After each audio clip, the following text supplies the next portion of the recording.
હું કાલે જ રાત્રે કોઈને કહેતો હતો કે ગીતાબેન છે, ગીતાબેન રબારી, ટપ્પરના મૂળ, એક રબારીની દીકરી સાહેબ.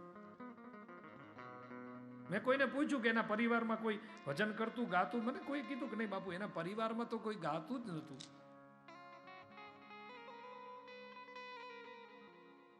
તો એના પરિવારમાં કોઈ, કારણ કે વારસામાં મળે તો વસ્તુ અલગ છે. ચારણનો દીકરો હોય તો એની વારસાગત હોય. અમારે સાધુની પરંપરામાં સીધે સીધું કથા બાપ દાદાઓ કરતા હોય એટલે ઉતરી આવે, સ્વાભાવિક વાત છે. ગઢવી હોય તો એની પરંપરા. પણ મેં પૂછ્યું, મેં કીધું ગીતાબેન છે, આ સમાજનું ગૌરવ કહેવાય, રબારી સમાજનું ગૌરવ કહેવાય, બહુ વિશેષ નામ. આમ બહુ મર્યાદાથી, બહુ સહજતાથી બેન બા સરસ રીતે રજૂઆત કરે. એટલે મેં કીધું કે એના પરિવારમાં કોઈ, મને કે બાપુ એના પરિવારમાં બીજું તો કોઈ આવું કોઈ મોટું કલાકાર હતું નહીં. ત્યારે મને વિચાર આવ્યો કે આ બીજી કોઈ કૃપા નથી, કોઈ જગદંબાની, કોઈ સદગુરુની, વડવાળા દેવની કૃપા થઈ છે. એટલે એને એની અંદર કંઠમાં સ્વયં જગદંબા આવીને વિરાજમાન થયા છે. સ્વયં જગદંબા. આજે દેશમાં નહીં, વિદેશમાં પણ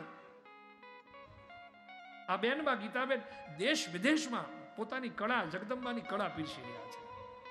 મને હમણાં સમાચાર મળ્યા, કાલે આપણે ત્યાં આવવાના હતા પણ હવે કારણોવશાત થોડું વાતાવરણ એવું હતું એટલે આવી ન શક્યા. પણ એના આગલા દિવસે કેન્યા, આફ્રિકાથી આવ્યા છે પ્રોગ્રામ કરીને. તો આ કળા ક્યાંથી આવે છે? આ જગદંબાની કૃપા છે, આ ભવાનીની કૃપા છે.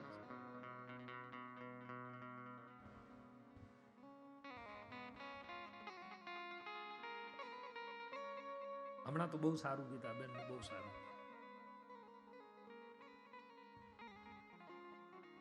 મંચ ઉપર આવે, વ્યાસપીઠ ઉપર આવે, મેં બધાને જોયા છે.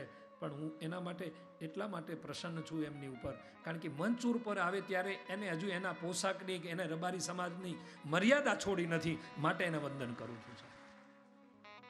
એ જ પોશાક, એ જ એના પહેરવેશ, એ જ એની મર્યાદા. બેનને આમ પ્રણામ, એને એના આમ ઉભા હોય, હું તમને સારું લગાડવા નહીં, બેનને કંઈ એવું કંઈ, પણ મને આમ લાગે કે આમ આપણે એની અંદર કેમ પરાંબાનું, જગદંબાનું દર્શન કરતા હોય આપણે. અને આ પરગણાએ, કચ્છના પરગણાએ અને સમગ્ર રબારી સમાજે તો ગૌરવ લેવા જેવું છે કે કચ્છમાં જ નહીં, રાજ્યમાં જ નહીં, દેશમાં અને પૂરા વિશ્વમાં જેને ડંકો વગાડ્યો છે એવી તમારા સમાજની એ દીકરી છે. એનું ગૌરવ તમારે લેવું જોઈએ. અને આપણે હજુ ઈચ્છીએ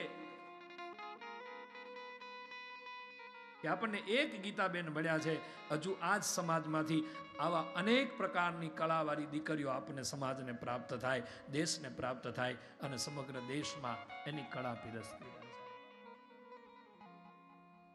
તો એ કઈ શક્તિ છે? એ રુદ્ર શક્તિ છે. અને આપણે રાજી થવા જોઈએ.